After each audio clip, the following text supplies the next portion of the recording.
My dear friends, welcome to S class education. आज आपण पाहतोय 11th standard chemistry chapter 3 that is basic analytical technique. आणि हा जो चॅप्टर आहे याच्यामध्ये सगळ्या आपल्याला फक्त अनालिटिकल टेक्निक्स बघायच्या आहेत वेगवेगळ्या. याच्या आधी आपण अनालिटिकल केमिस्ट्री म्हणजे काय हे बघितलं होतं. सो बेसिकली केमिस्ट्रीमध्ये आपण खूप सारे कंपाऊंड्स बघतो, मिक्सचर्स बघतो. सो त्याच्यामध्ये काय असतं, वेगवेगळ्या प्रकारचे कंपोनंट्स जे आहेत ते एका सर्टन प्रपोर्शनमध्ये मिक्स केलेले असतात. मग ते जर आपल्याला सेपरेट करायचे असतील, त्याचं जर आपल्याला अनालिसिस करायचं असेल, तर ते कसं केलं पाहिजे, ते सेपरेशन कसं केलं पाहिजे, कसं कळणार की एखाद्या कंपाऊंडमध्ये कुठले कंपोनंट्स आहेत, तर हे सगळं फाइंड आउट कसं करायचं, यासाठी आपण अनालिटिकल टेक्निक्स वापरतो. सबस्टन्सेस इन नेचर और synthesized in laboratories are rarely pure. Synthesized म्हणजे काय, आपण बनवले ते काहीतरी मिक्स करून, आणि नेचर म्हणजे नेचरमध्ये ऑलरेडी होते प्रेझेंट. सो हे सगळेच प्युअर असतात का, तर नाही. त्याच्यामध्ये एक तर काहीतरी इम्प्युरिटीज प्रेझेंट असतील किंवा काही अदर कंपोनंट्स प्रेझेंट असतील. सो दे युजली कंटेन इम्प्युरिटीज, जे की सोल्युबल इम्प्युरिटीज असतील किंवा इनसोल्युबल. सोल्युबल म्हणजे काय, जे पाण्यामध्ये किंवा कुठल्याही इतर सॉल्व्हंटमध्ये मिक्स होणारे, त्याला आपण म्हणतो सोल्युबल. ठीक आहे. फॉर एक्झाम्पल, तुम्ही जर पाणी घेतलं, पाण्यामध्ये मीठ टाकलं, तर मीठ पाण्यामध्ये काय आहे, सॉल्युबल आहे.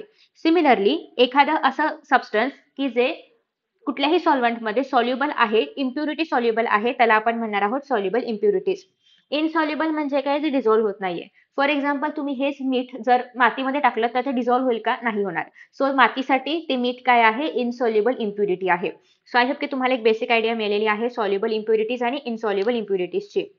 सो हे प्रॉपर्टीज आणि त्यांचं कंपोजिशन वगैरे कळण्याआधी सगळ्यात पहिल्यांदा ते सबस्टन्स प्युरिफाय करून घेणं किंवा ते कंपाऊंड प्युरिफाय करून घेणं खूप जास्त महत्वाचं आहे. ठीक आहे. सो प्युरिफिकेशन कसं करतो आपण, can be done by exploiting physical properties like solubility. म्हणजे त्याच्यामध्ये ते जे सबस्टन्स आहे, फॉर एक्झाम्पल याच्यामध्ये माझ्याकडे काहीतरी सबस्टन्स आहे आणि त्या सबस्टन्समध्येच त्याच्या इम्प्युरिटीज पण आहेत. मग आपण कसं करू शकतो, त्या इम्प्युरिटीज मिक्स होत आहेत का, किंवा ते सबस्टन्स पाण्यामध्ये सोल्युबल आहे का, काहीतरी असं बघून आपण दोघांना वेगळं करायचा प्रयत्न करणार आहोत. व्होलॅटिलिटी असेल, ऍब्झॉर्प्शन असेल, बॉइलिंग पॉईंट आहे, पार्टिशन कोइफिशियंट आहे, या सगळ्या गोष्टी बघून आपण प्युरिफिकेशन करण्याचा ट्राय करत असतो. आता प्युरिफिकेशन ऑफ सॉलिड्स. सॉलिड्स म्हणजे काय, तुम्ही हे पाहिलं असेल की आपण एक एक्सपेरिमेंट करतो. फॉर एक्झाम्पल, हे काहीतरी तुमच्याकडे असं साधारणतः बॉटलचा वगैरे वरचा भाग आहे आणि याच्यामध्ये तुम्ही काय घेतलेलं आहे, एक लेअर ऑफ सॉइल घेतलेलं आहे, थोडं रॉक घेतलेलं आहे, बेसिकली सॉइलने रॉक घेतलेला आहे. या ठिकाणी थोडी अजून छोटी सॉइल घेतलेली आहे. या ठिकाणी एकदम पातळ माती जी असते तर ती घेतलेली आहे. याला असं इथे तुम्ही काहीतरी एक कपडा बांधलेला आहे आणि खाली अजून एक काहीतरी आहे. इथून तुम्ही खूप इम्प्युअर पाणी टाकलं, तर तुम्ही बघितलंय का या एक्सपेरिमेंटमध्ये खाली जे पाणी आहे तर ते एकदम शुद्ध असतं, एकदम स्वच्छ असतं. सो बेसिकली इथे काय झालं की ज्या पण इम्प्युरिटीज आहेत त्या या लेयर्स जे आहेत, स्टोनचा लेअर आहे, मग एक थोडा खडीचा लेअर ज्याला आपण म्हणतो, ज्या ठिकाणी स्मॉल स्टोन्स आणि माती पण आहे, मग एकदम सॉइलचा लेअर आहे, मग इथे एकदम कपडा वगैरे बांधलेला आहे. सो बेसिकली या सगळ्या लेयर्स मधून जे काही इम्प्युरिटीज आहेत तर ते मध्ये मध्ये अडकले गेले आणि जे प्युअर पाणी आहे ते आपल्याला खालच्या ह्याच्यामध्ये मिळालं. सो बेसिकली याला काय म्हणतो आपण, फिल्ट्रेशन. याच्यामध्ये काय केलं आपण, जे पण इनसोल्युबल इम्प्युरिटीज आहेत, म्हणजे याच्यामधल्या ज्या आपण सॉल्युबल असतात तर त्या पाण्यासोबत खाली आल्या असत्या, पण त्या पाण्यासोबत खाली नाही आल्या, खाली फक्त शुद्ध पाणी आलं, याचा अर्थ त्या इनसोल्युबल इम्प्युरिटीज होत्या. ठीक आहे, त्या आपण सेपरेट केल्या. सो यासाठी आपण एकतरी ते फिल्टर पेपर किंवा कपडा जे काही असेल ते लावलं असेल. नेक्स्ट आहे फनल आहे आणि कोनिकल फ्लास्क आहे. सो या ठिकाणी जे सबस्टन्स फिल्टर पेपरवरती राहिलं, म्हणजे इथे जे काही इम्प्युरिटीज शिल्लक राहिले असतील वरती, फिल्टर पेपरच्या वरती किंवा त्या कपड्याच्या वरती, त्याला आपण म्हणणार आहोत रेसिड्यू. ठीक आहे. रेसिड्यू म्हणजे काय, असं सबस्टन्स की जे आपण प्युरिफाय केल्यानंतर जे शिल्लक राहिलेलं आहे, ते जे इम्प्युरिटी शिल्लक राहिलेलं आहे, that will be called as residue. आणि the liquid that passes through the filtrate, आणि जे लिक्विड इथे आलं शुद्ध पाणी, त्याला आपण काय बोलणार आहोत, filtrate. So for example, separating chalk powder from water. Even आपण पाण्यामध्ये जर चॉक पावडर टाकलं तर जे चॉक पावडर आहे तर ते रेसिड्यू राहील त्या फिल्टर पेपरवरती, आणि जे पाणी आहे तर ते खाली पडेल. सिंपल. सो बेसिकली अशा पद्धतीने याला आपण बोलतो फिल्ट्रेशन. याची डायग्राम पण तुम्हाला इथे बघायला मिळते की आपल्याकडे सँड आणि वॉटरचे मिक्सचर आहे, जे आपण फिल्टर पेपर असणाऱ्या फनेलमध्ये टाकलं, त्याच्यानंतर फक्त पाणी खाली आलं आणि वरती सँड राहिलं. सो सँड हे काय आहे, रेसिड्यू आहे. जे खाली आलं त्याला आपण काय बोलणार आहोत, पाणी, पण इथे आपण त्याला पर्टिक्युलरली काय बोलणार आहोत, फिल्ट्रेट. सो अशा पद्धतीने सिंपल फिल्ट्रेशनने आपण सँड आणि वॉटरचं सेपरेशन करू शकतो. आफ्टर दॅट नेक्स्ट आहे क्रिस्टलायझेशन. क्रिस्टलायझेशनचं एक सिंपल एक्झाम्पल आहे. आधी एक्झाम्पल यासाठी सांगते की तुम्ही ती प्रोसेस इमॅजिन करू शकता आणि मग तुम्हाला समजेल की नेमकं याच्यामध्ये काय चालू आहे. तुम्हाला माहिती आहे का, की आपल्याकडे जे काही मीठ येतं तर ते सी वॉटर पासून बनवलं जातं. सो बेसिकली अझ्युम करा, की आपण एका प्लेटमध्ये ते सी वॉटर घेतलेलं आहे आणि या प्लेटला आपण सनलाईटमध्ये ठेवलं. ठीक आहे. म्हणजे याला आपण टेम्परेचर दिलं. टेम्परेचर दिल्यानंतर काय होईल, की याच्यामधलं जे पाणी आहे त्याचं इव्हॅपोरेशन होईल. पाणी जे आहे तर ते वेपर्स बनून निघून जाईल आणि मग या डिशमध्ये फक्त काय राहील, मीठ राहील. आणि सगळ्यांना माहिती आहे NaCl म्हणजेच मीठ काय आहे, क्रिस्टल्स असतात. मिठाचं जे काही काय म्हणू आपण, मिठाचे काय दाणे वगैरे काय म्हणू शकतो आपण त्याला, की ते जे मीठ आहे ते क्रिस्टलाइन फॉर्मॅटमध्ये आहे. क्रिस्टल्स आहेत ते NaCl चे. ठीक आहे. सो बेसिकली जेव्हा आपण या मिठाच्या पाण्याला किंवा सॉल्ट सोल्युशनला खूप मोठ्या प्रमाणामध्ये टेम्परेचर दिलं, त्याच्यामुळे त्याच्यामधलं जे पाणी आहे त्याचं वेपर बनलं आणि फक्त जे क्रिस्टल्स आहेत तर तेच तुम्हाला खाली पाहायला मिळत आहेत. ठीक आहे.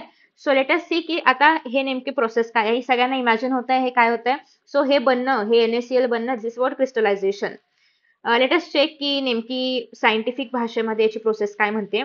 So best method to purify solid organic components. So आपलं जे मीठ आहे NaCl जे आहे तर ते काय आहे, सॉलिड ऑर्गॅनिक कंपाऊंड आहे. So a substance dissolves in a suitable solvent at high temperature. So आता या ठिकाणी आपलं जे पाणी आहे आणि जे सॉल्ट आहे तर त्याचं मिक्सचर बनलेलं आहे आणि ते प्रॉपरली म्हणजे डिझॉल्व्ह होऊन त्याचं सोल्युशन बनलेलं आहे. But comes out as pure crystals Wien the solution is cooled. But जेव्हा कधी तुम्ही हे सोल्युशन जे आहे तर ते कूल करणार आहात तर तेव्हा त्याचे क्रिस्टल्स बनणार आहे, तेव्हा ते क्रिस्टलाइन स्ट्रक्चरमध्ये कन्वर्ट होणार आहे. फॉर एक्झाम्पल अगेन तेच आहे की तुम्ही जेव्हा मिठाला मिठाचं पाणी जे आहे तर त्याला हे द्याल, उष्णता द्याल तर तेव्हा त्याचं काय होणार आहे, टेम्परेचर द्याल तेव्हा त्याचं काय बनणार आहे, पाणी इव्हॅपोरेट होईल आणि फक्त क्रिस्टल्स जे आहेत तर ते खाली राहणार आहेत आणि मग ते क्रिस्टल्स तुम्ही काय करू शकता, सेपरेट आउट करू शकता. ठीक आहे. So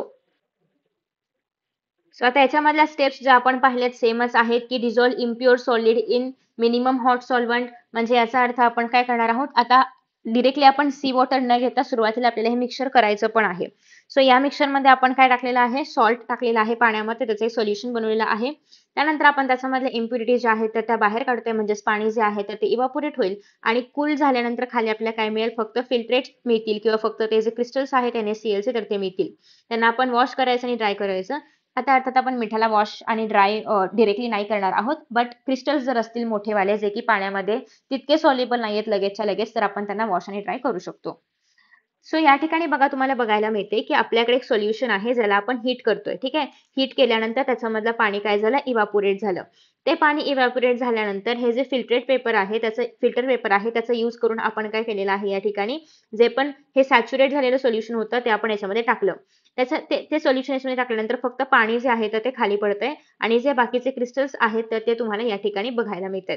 so purification of copper sulphate असेल, बेन्झोइक ऍसिड असेल, हे सगळं कशामध्ये येणार आहे, हे सगळं याच्यामध्येच येणार आहे, ज्याला आपण क्रिस्टलायझेशन म्हणतोय. ठीक आहे. चलो, आफ्टर दॅट नेक्स्ट आहे प्युरिफिकेशन ऑफ लिक्विड, ज्याला आपण डिस्टिलेशन टेक्निक म्हणतोय. प्युरिफिकेशन ऑफ सॉलिड्स मध्ये काय काय होतं लक्षात ठेवायचं ह्या स्टेप्स, कारण तुम्हाला डिरेक्टली एक्झाम मध्ये येतात. सो प्युरिफिकेशन ऑफ सॉलिड्स मध्ये आहे फिल्ट्रेशन आणि दुसरं आहे ते म्हणजे क्रिस्टलायझेशन. ठीक आहे. आता नेक्स्ट आपण पाहतोय purification of liquids. Purification of liquids मध्ये तुम्हाला डिस्टिलेशन टेक्निक्स लक्षात ठेवायचे आहेत. डिस्टिलेशन म्हणजे काय, तर आपण लिक्विडला लिक्विड पासून सेपरेट करतोय. आतापर्यंत आपण काय केलं, सॉल्ट सॉलिड होतं, पाणी लिक्विड होतं, दोघांना सेपरेट करत होतो. किंवा त्याच्या आधी आपण काय केलं, सँड आणि पाण्याला सेपरेट केलं. सो सॉलिड आणि लिक्विडला आपण सेपरेट कसं करायचं हे बघितलं. पण लिक्विड आणि लिक्विडला कसं सेपरेट करायचं ते आता आपण बघूया. सो पहिलं आहे simple distillation. So simple distillation आपण कधी वापरतो, जेव्हा आपल्याला लिक्विड पासून लिक्विडला सेपरेट करायचं आहे आणि इम्प्युरिटी जी आहे तर ती नॉन व्होलाटाईल आहे. नॉन व्होलाटाईल म्हणजे काय, उडून नाही जाणार, म्हणजे काय म्हणूया आपण, इव्हॅपोरेट नाही होणार आहे. ठीक आहे. सो टू मिसिबल, मिसिबल म्हणजे एकदम असे मिक्स झालेले आहेत किंवा काय म्हणूया आपण, असं मिक्सचर आहे, होमोजिनस मिक्सचर टाईप आहे की दोघांना आपण हा हे असं आहे ते असं असं आपण वेगळं नाही करू शकत. ठीक आहे. जसं की आपण फॉर एक्झाम्पल आपण जर मातीमध्ये खडे वेगळे करू शकतो, त्याप्रमाणे आपण ह्याच्यामधून दोन्ही लिक्विडला वेगळं नाही करू शकत. ठीक आहे. सो बट हे जे लिक्विड्स आहेत यांच्यामध्ये खास गोष्ट ही आहे की यांचे जे बॉइलिंग पॉइंट्स आहेत तर त्यांच्यामध्ये डिफरन्स खूप जास्त आहे. म्हणजे आपल्याकडे ए आणि बी असे दोन सोल्युशन्स आहेत. ए चं बॉइलिंग पॉइंट सपोज 100°C असेल आणि बी चं 300°C आहे. सो बॉइलिंग पॉइंट डिफरंट असल्यामुळे काय होऊ शकतं, आता जर मी इथे हीट दिली, या दोघांना पण हीट दिली, हे दोघांचं मिक्सचर आहे, आता दोघांना पण हीट दिली तर जसं आपण 100° वरती जाऊ तसं ए पूर्ण इव्हॅपोरेट होऊन जाणार आणि फक्त बीच राहणार. याचा अर्थ मी ए आणि बी ला आरामात सेपरेट करू शकते, कारण यांच्यामध्ये बॉइलिंग पॉईंटचा जो डिफरन्स आहे तो खूप जास्त आहे. कारण जोपर्यंत ही हीट 300 पर्यंत येईल तोपर्यंत सगळंच्या सगळं ए काय असणार आहे, इव्हापोरेट झालेलं असणार आहे. ठीक आहे. सो आय होप की तुम्हाला आयडिया मिळते नेमकं आपण काय करतो याच्यामध्ये. सो याच्यामध्ये आपण काय करणार आहोत, असे दोन लिक्विड ज्यांच्या बॉइलिंग पॉईंट मध्ये खूप जास्त डिफरन्स आहे त्यांना आपण सेपरेट करणार आहोत. सो प्रिन्सिपल काय आहे, liquid with lower boiling point vaporizes first. So आपण हेच बघितलं की ए चं बॉइलिंग पॉईंट कमी आहे, सो ए पटकन इव्हापोरेट झालं किंवा वेपराइज झालं. आणि मग त्यानंतर आता हे वेपराइज झाल्यानंतर पण आपण इथे वरती काहीतरी ठेवू शकतो की ज्या ठिकाणी हे सगळे वेपर्स जे आहेत तर ते कलेक्ट होतील आणि परत आपण त्यांना कंडेन्स करू शकतो. मग आपल्याला ए सेपरेट मिळेल आणि बी तर अजूनही या कंटेनर मध्ये खाली आहेच ए निघून गेल्यानंतर. सो बी पण सेपरेट मिळेल. सो अशा पद्धतीने ए ला आपण कंडेन्सेशनने सेपरेट करू शकतो आफ्टर गिव्हिंग हीट, आणि बी ऑलरेडी आपल्या दुसऱ्या कंटेनर मध्ये राहणारच आहे. ठीक आहे. सो बघा या ठिकाणी आपल्याला काय करायचं आहे, purification of water from dissolved salt. So salt आपण ऑलरेडी पाण्यामध्ये डिझॉल्व्ह केलेला आहे आणि आपल्याला आधी आपण काय करायचं, सॉल्ट वेगळं करायचं. सो ते होतं क्रिस्टलायझेशन. पण आता आपल्याला काय करायचं आहे, पाणी पण वेगळं करायचं आहे सॉल्ट पासून. सो हे काय आहे, डिस्टिलेशन. सो तुम्हाला माहिती आहे का, लहान बाळांना आपण डिस्टिल्ड वॉटर देतो. म्हणजे ते एक छोटंसं असं अँप्यूल असतं त्याच्यामध्ये असतं पाणी, आणि ते पाणी जे आहे तर ते सिरप बनवायचे, सिरप जे असतात ना त्याच्यामध्ये पावडर असते आणि त्याच्यामध्ये पाणी टाकून ते बनवतात. मोस्टली लहान बाळांचे सिरप असे असतात. सो मग ते जे सिरप आहे त्याच्यामध्ये आपण जे पाणी टाकतो तर ते डिस्टिल्ड वॉटर असतं. याचा अर्थ सगळ्या इम्प्युरिटीज वगैरे बाहेर काढून, सगळे जे पण मायक्रोब्स वगैरे आहेत, व्हायरसेस आहेत, ते सगळे बाहेर काढून ते जे पाणी आहे तर ते बनवलेलं असतं. बनवलेलं म्हणजे आय मीन प्युरिफाय केलेलं असतं. ठीक आहे. सो आता इथे बघा काय होतंय, डिस्टिलेशन बघतोय आपण. सगळ्यात पहिल्यांदा हा जो आपलं सोल्युशन आहे डिझॉल्ड सॉल्ट प्लस वॉटर, ते सगळं आपण याच्यामध्ये टाकलेलं आहे. आपण त्याला हीट दिलं. हीट दिल्यानंतर आपण इथे मेजर पण करतोय की केवढं टेम्परेचर असलं पाहिजे. त्यानंतर आपल्याकडे या ठिकाणी आहे वॉटर आउटलेट त्याच्यानंतर आहे कंडेन्सर आणि या ठिकाणी आहे लिक्विड सबस्टन्स. सो अशा पद्धतीने हे water outlet, water inlet, outlet म्हणजे काय, पाणी बाहेर जाणार आहे इथून. वॉटर इनलेट म्हणजे पाणी आतमध्ये येणार आहे इथून कंडेन्सर मधून जेव्हा पाणी आतमध्ये येईल तेव्हा काय होणार आहे, जे वाफेचं पाणी होतं किंवा जे वेपर्सच्या फॉर्मॅटमध्ये पाणी होतं ते आता कशामध्ये कन्वर्ट झालं, वॉटर फॉर्म मध्ये कन्वर्ट झालं. ठीक आहे, किंवा लिक्विड फॉर्म मध्ये कन्वर्ट झालं आणि ते आता इथे सेपरेट झालेलं आहे. सो आपण सॉल्ट पासून वॉटरला जे आहे तर ते सेपरेट केलेलं आहे. सो हे झालं आपलं सिंपल डिस्टिलेशन की ज्या ठिकाणी आपण फक्त हीटचा यूज करतोय आणि कंडेन्सरचा यूज करतोय दोन लिक्विड्सला सेपरेट करण्यासाठी. आता फ्रॅक्शनल डिस्टिलेशन काय आहे, used for separating mixtures of miscible liquids with close boiling points. आता ज्यांचं बॉइलिंग पॉइंट क्लोज आहे, म्हणजे एचं बॉइलिंग पॉइंट आहे काहीतरी 20 डिग्री सेल्सिअस आणि बी चं बॉइलिंग पॉइंट आहे साधारणतः 30 डिग्री सेल्सिअस. सो आता हे जर आपण सिंपल डिस्टिलेशनने करायला गेलो तर ते नाही होणार, कारण ए इव्हापोरेट होईपर्यंत टेम्परेचर 30 वरती येणार आणि बी पण इव्हापोरेट व्हायला लागेल. सो आपल्याला काय बेनिफिट नाही मिळणार. पण जर यांचं बॉइलिंग पॉईंट क्लोज आहे, म्हणजे साधारणतः लेस दॅन 25 डिग्री सेल्सिअस जर डिफरन्स ह्याच्यामध्ये असेल, तर मग हे कसं काय सॉल्व्ह करायचं, तर बघा, using fractionating column packets with beads or glass ring, repeated condensation आणि vaporization is done for the better separation. बघा याच्यामध्ये आपण काय करणार आहोत की आपल्याकडे अशा प्रकारचे कॉलम्स आहेत. आता या कॉलम्स मध्ये मध्ये मध्ये तुम्हाला काय बघायला मिळतात की मनी, काचेचे मनी जे आहेत तर ते घातलेले आहेत आणि याच्या मध्ये मध्ये तुम्हाला अशा पद्धतीने बबल प्लेट्स बघायला मिळतात. हे बेसिकली आपण का करतोय, कारण म्हणजे दोन लिक्विड ज्यांचं बॉइलिंग पॉईंट खूप जास्त क्लोज आहे त्यांना सेपरेट करण्यासाठी आपण मध्ये मध्ये बॅरियर्स ऍड करतोय. बघा आता याच्यामध्ये काय होणार आहे, फॉर एक्झाम्पल तुमच्याकडे अल्कोहोल आणि वॉटर आहे, दोघांचे बॉइलिंग पॉईंट मध्ये प्रचंड कमी अंतर आहे, प्रचंड कमी डिफरन्स आहे. मग आपण काय करणार आहोत, या दोघांचे मिक्सचर जे आहे ते इथे टाकणार आहोत. त्याच्यानंतर आपण काय केलं, इथे हीट दिली. हीट दिल्यानंतर काय होणार आहे, सपोज की या ठिकाणी आपल्याकडे ए सोल्युशन आणि बी हे दोघांचं मिक्सचर आहे. ए चं बॉइलिंग पॉईंट आहे 20 आणि बी चं बॉइलिंग पॉईंट आहे 30. सो जेव्हा 20 पर्यंत हे टेम्परेचर जाईल तेव्हा लगेचच 20 डिग्री सेल्सिअस वरती असल्यामुळे जे ए चे मॉलिक्युल्स आहेत तर ते वरती वरती जातील, इव्हापोरेट व्हायला लागतील. ठीक आहे, आणि ते या बीड्स मध्ये काय होणार आहेत, अडकून अडकून हळूहळू वरती जाणार आहेत. जसं हे टेम्परेचर 30 वरती येईल तोपर्यंत काय होणार आहे की हे सगळे जे पण वेपर्स आहेत तर ते ऑलरेडी वरती गेलेले आहेत आणि 30 मधले वेपर्स वरती येईपर्यंतच काय होतंय, या ठिकाणी हे जे सगळे आहेत तर ते पुढे ट्रान्सफर होत आहेत, कंडेन्सर मध्ये जात आहेत आणि त्यांचं जे डिस्टिल्ड लिक्विड आहे तर ते या ठिकाणी बनते. हे आपण बीड्स किंवा इथे आपण बबल प्लेट्स यासाठी लावतोय की हे जे वेपर्स आहेत तर ते हळूहळू वर जावेत. कारण पटापट जर वरती गेले तर 20 मधले वरती जरी लगेचच 30 डिग्री सेल्सिअसला खालचे वरती जातील, असं नाही झालं पाहिजे. सो त्यांच्यामध्ये ऑब्स्टॅकल सारखं आपण इथे तयार केलेलं आहे, दॅट इज बीड्स वगैरे टाकून किंवा प्लेट्स वगैरे लावून. आता डिस्टिलेशन अंडर रिड्युस्ड प्रेशर म्हणजेच काय, व्हॅक्यूम डिस्टिलेशन. सो आतापर्यंत आपण काय बघितलं की सिंपल डिस्टिलेशन काय आहे, फ्रॅक्शनल डिस्टिलेशन काय आहे. आता रिड्यूस प्रेशर मध्ये काय आहे, used for liquids that decompose at or low their or below their boiling point under normal pressure. So काही नॉर्मल प्रेशर मध्ये जर लिक्विड्स बॉइलिंग पॉईंटच्या खालीच डिकम्पोज होत असतील तर मग आपण डिस्टिलेशन सारख्या सिंपल डिस्टिलेशन किंवा फ्रॅक्शनल डिस्टिलेशन सारख्या मेथड वापरूच नाही शकत, कारण त्यांचा बेसिक मोटो हाच आहे की बॉइलिंग पॉईंट चांगला असला पाहिजे. मग तो दोघांचा क्लोज असला काय किंवा फार अवे असला काय, बट बॉइलिंग पॉईंट साधारणतः चांगला असला पाहिजे. बट व्हॉट इफ की असे काही केमिकल्स आहेत की जे डिकम्पोज होत आहेत त्यांचा बॉइलिंग पॉईंट येण्याआधीच. So by lowering the pressure the boiling point decreases. जर आपण प्रेशर कमी केलं तर या ठिकाणी काय होतंय, बॉइलिंग पॉईंट पण कमी होत आहे. खूप इम्पॉर्टंट रिलेशन आहे, प्रेशर कमी केल्यामुळे बॉइलिंग पॉईंट पण कमी होतोय. आणि अर्थात बॉइलिंग पॉईंट कमी झाला तर डिस्टिलेशन करायला जे आपण इथून टेम्परेचर देतोय, जे आपण इथून हीट देतोय, तर ते पण कमी करावं लागेल, कमी द्यावं लागेल, कारण अर्थातच बॉइलिंग पॉईंट कमी होतोय. सो जर प्रेशर जे आहे तर ते कमी केलं तर बॉइलिंग पॉईंट कमी होईल आणि त्याच्यामुळे टेम्परेचर पण कमी होईल. फॉर एक्झाम्पल तुम्हाला प्युरिफाय करायचं आहे ग्लिसरॉल किंवा हाय बॉइलिंग पॉईंट वाले ऑइल्स एक्सेट्रा, तर या सगळ्या केसेसमध्ये आपण डिस्टिलेशन अंडर रेसिड्यू प्रेशर ही जी पद्धत आहे तर ती यूज करू शकतो, की ज्या ठिकाणी by applying pressure on the certain substance आपण बॉइलिंग पॉईंट जे आहे तर ते कमी करू शकतो. ठीक आहे. आणि बॉइलिंग पॉईंट एकदा का कमी झाला की त्यानंतर मग जे आपलं टेम्परेचर आहे तर ते पण कमी होईल, मग आपण डिस्टिलेशन वगैरे सगळ्या प्रोसेसेस ज्या आहेत तिथे त्या करू शकतो. Next is steam distillation which is use to purify substances that are steam volatile but immiscible with water. म्हणजेच काय, स्टीम बनलं की ते उडून जाणार किंवा त्याचं वेपर बनणार, पण जेव्हा ते लिक्विड फॉर्मॅटमध्ये असतील तेव्हा ते इमिसिबल म्हणजे पाण्यापासून आपण सेपरेट नाही करू शकत असे असणार आहेत. So mixture boils at a lower temperature then इतर कंपोनंट अलोन.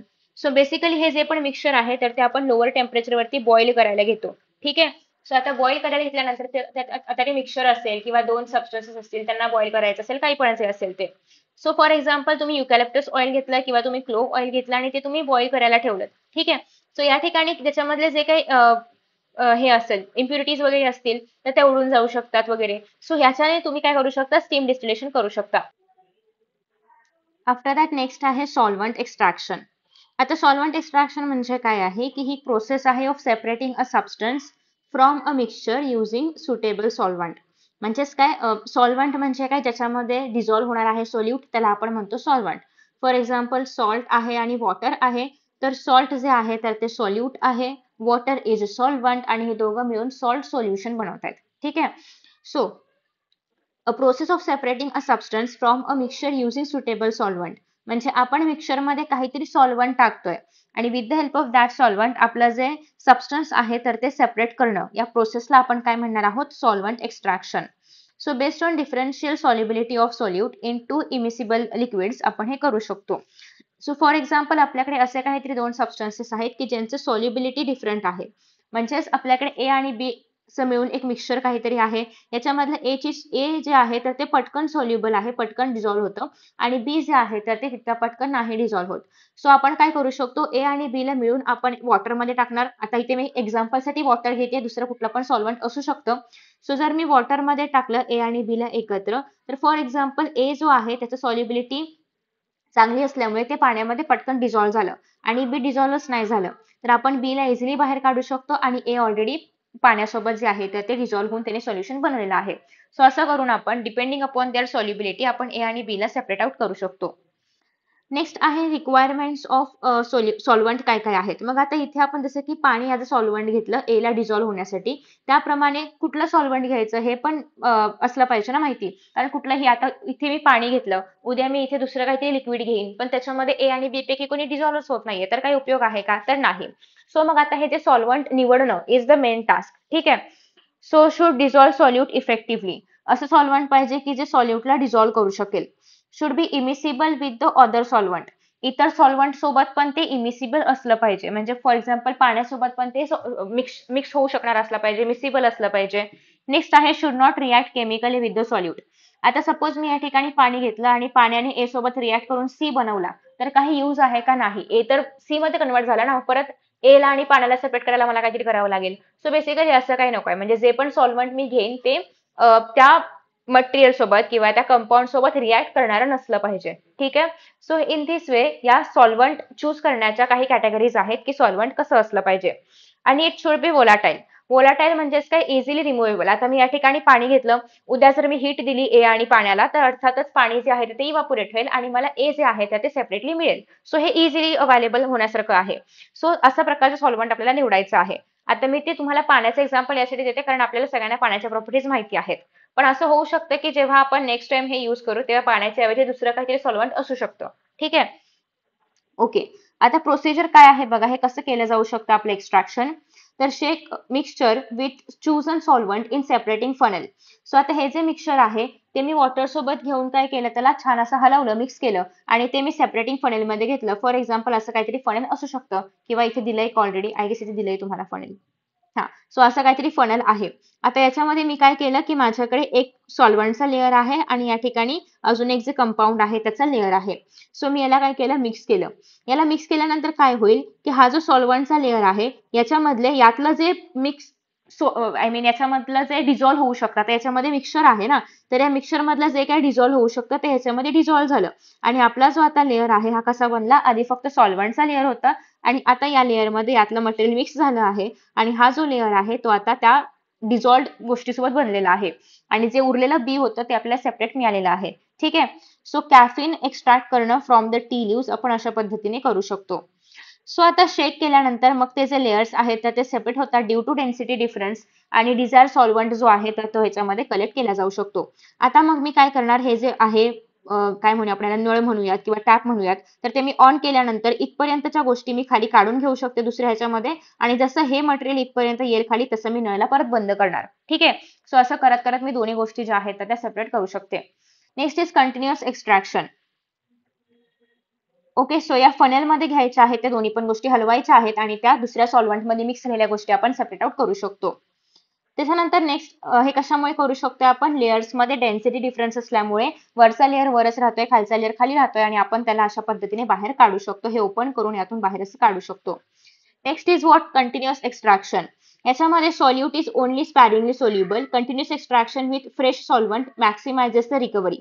सेमच प्रोसिजर आहे, फक्त या ठिकाणी आपण कॅफिन ट्री लिव्स पासून, ट्री नाही, टी लिव्स पासून वगैरे आपण सेपरेट आउट करू शकतो. आता इथे नेक्स्ट टेक्निक आहे ती म्हणजे क्रोमॅटोग्राफी. क्रोमॅटोग्राफी टेक्निकमध्ये काय होणार आहे की components of a mixture distribute between two phases. म्हणजेच काय की एक स्टेशनरी फेज आहे, एक मोबाईल फेज आहे. म्हणजेच एक फिक्स्ड मीडियम आहे आणि एक असं मीडियम आहे की ज्या ठिकाणी सॉल्व्हंट मुव्हमेंट करताय.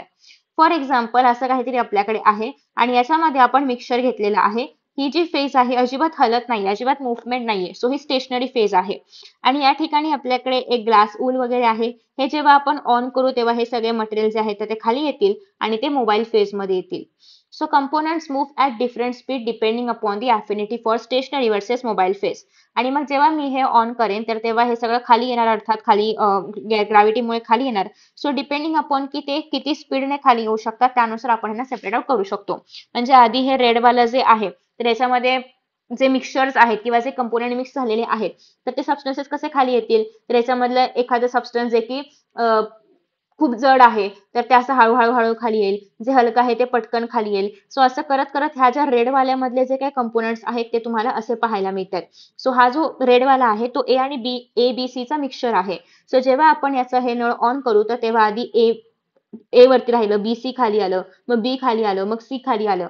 तर अशा पद्धतीने त्यांची स्पीड किती आहे, अफिनिटी किती आहे स्टेशनरी वर्सेस मोबाईल फेजला, यानुसार ते असे खाली खाली येतात.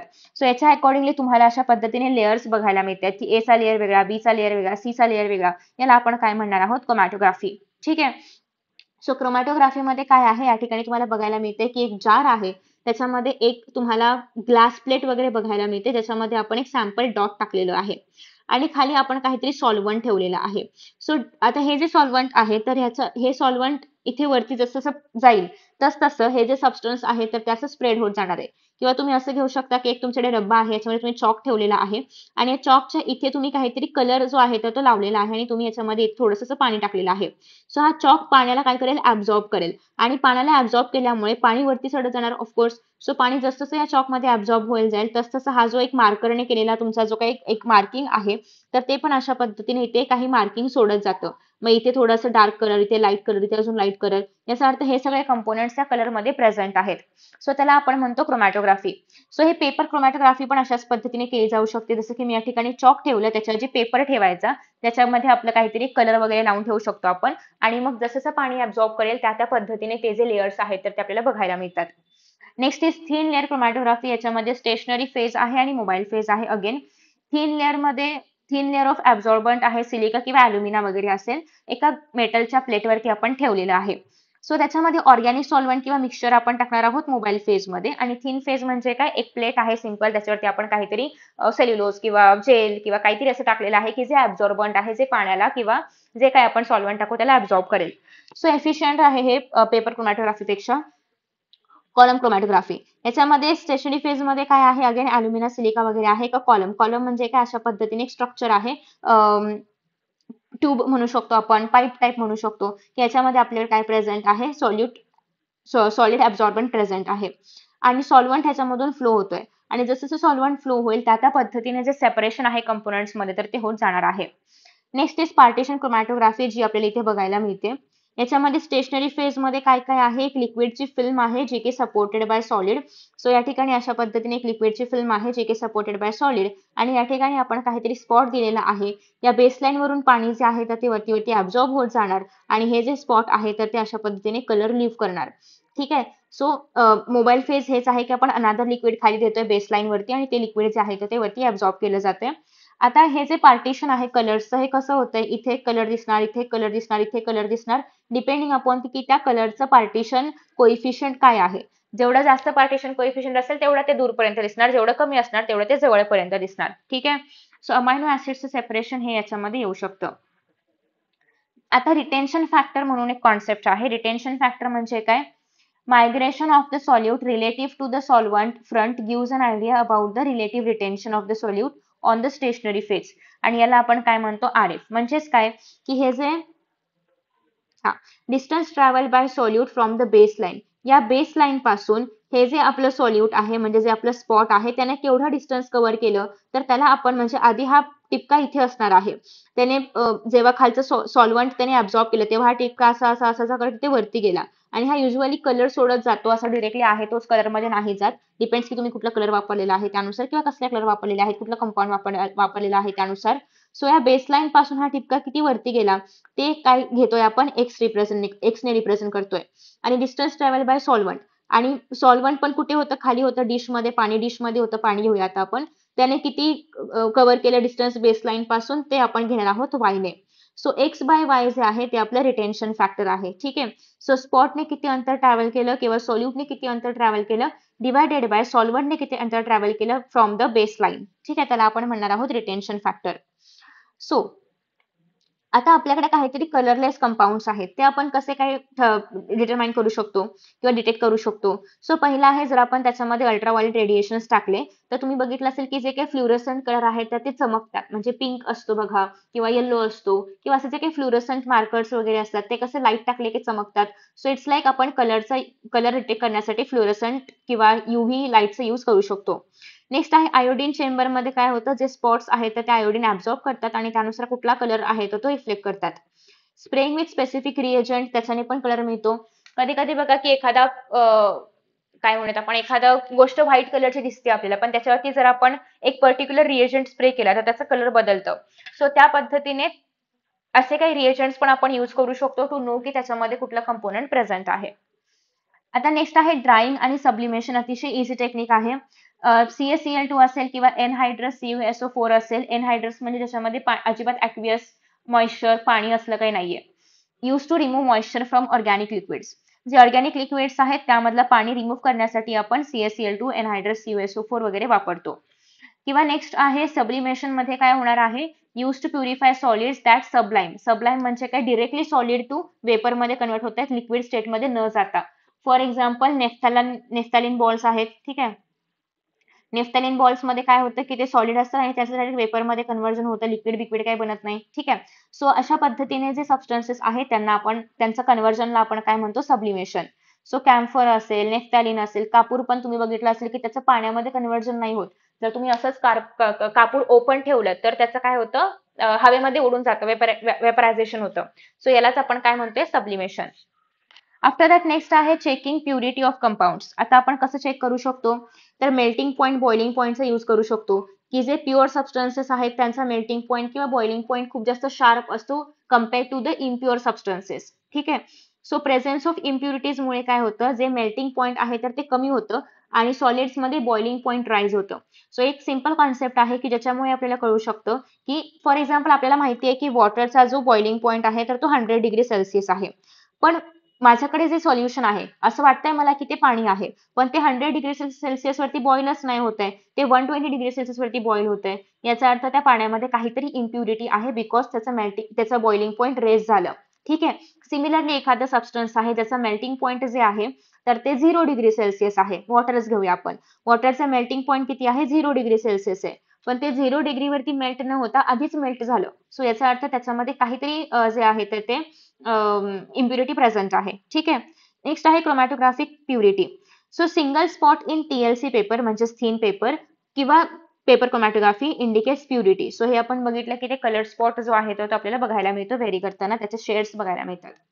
आता ह्या ज्या अनालिटिकल टेक्निक्स आहेत त्या आपण कुठे यूज करतो, पेट्रोलियम इंडस्ट्रीमध्ये आपण वापरू शकतो की याच्यामध्ये काही इम्प्युरिटीज वगैरे आहेत का ते चेकआउट करण्यासाठी. फार्मास्युटिकल इंडस्ट्रीजमध्ये आपण वापरू शकतो प्युरिफिकेशन करण्यासाठी. नॅचरल प्रोडक्ट्स जसे की अल्कलॉइड्स असेल, इसेन्शियल ऑइल्स असेल, या सगळ्या गोष्टींमध्ये आपण यूज करू शकतो. फूड इंडस्ट्रीमध्ये आपण चेक करू शकतो की त्या सबस्टन्समध्ये काही ॲडिटिव्ह आहेत का, काही ऑल्टरेशन केलं गेलेलं आहे का, हे सगळं व्हेरीफाय करण्यासाठी. त्याच्यामध्ये कलर्स आहेत का, प्रिझर्वेटिव्ह आहेत का. ठीक आहे. किंवा फॉरेन्सिक्समध्ये आपण ड्रग्स असतील, पॉयझन्स असतील, एक्सप्लोसिव्ह सबस्टन्सेस असतील ते डिटेक्ट करण्यासाठी यूज करू शकतो.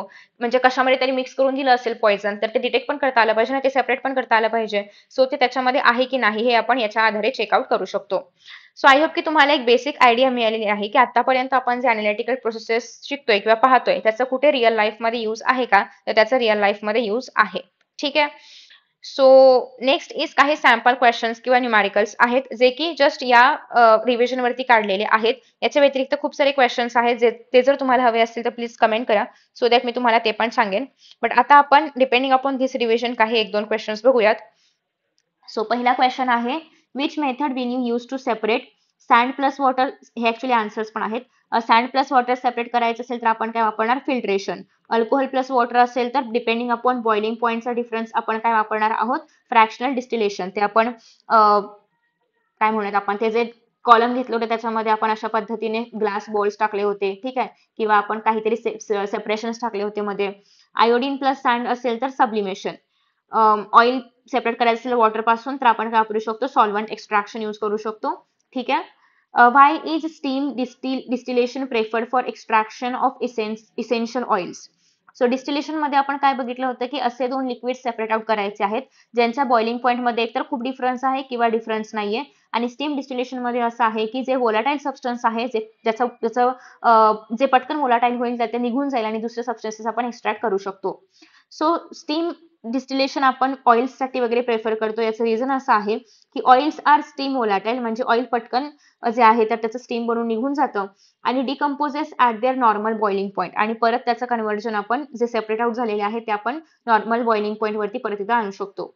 So Y is fractional distillation better and simple distillation for separating benzene आणि टॉलिन. सो इथे बघा यांच्यामधला जो बॉइलिंग पॉईंट आहे त्याच्यामध्ये खूप मोठा असा काही डिफरन्स नाहीये. आणि जेव्हा बॉइलिंग पॉईंट मध्ये डिफरन्स लेस दॅन 25 डिग्री सेल्सिअस असतो तेव्हा आपण काय वापरतो, तेव्हा आपण फ्रॅक्शनल डिस्टिलेशन वापरतो. सो तेच या ठिकाणी सांगितलेलं आहे. Next is what is the role of stationary आणि mobile phase in chromatography. So stationary phase काय करतं की ते जे सबस्टन्स आहे त्याला होल्ड करून ठेवायचं काम करतं. आणि मोबाईल फेज जे आहे, फॉर एक्झाम्पल पाणी वगैरे किंवा इतर कुठलंही सॉल्व्हंट जर आपण दिलं तर ते त्या सबस्टन्सला मूव्ह करायचं काम करतं किंवा कॅरी करायचं काम करतं. सो त्याच्यामुळेच काय होतं, सेपरेशन पाहायला मिळतं आपल्याला की जे त्या स्टेशनरी फेजमध्येच राहील आणि जे मूव्ह होईल अशा पद्धतीने 2 किंवा मल्टिपल कंपोनंटचं सेपरेशन आपण बघू शकतो. सो आय होप की तुम्हाला हा चॅप्टर पूर्णतः समजला असेल. खूप इझी चॅप्टर आहे, प्युअर ऍप्लिकेशन बेस आहे. याच्यामध्ये तुम्हाला मेथड्स थोड्याफार लक्षात ठेवावे लागतील आणि आय होप की तुम्हाला हा चॅप्टर समजला असेल. तर नक्कीच लाईक करा, शेअर करा आणि thank you so much for watching this video. Best of luck for your exams. Bye bye.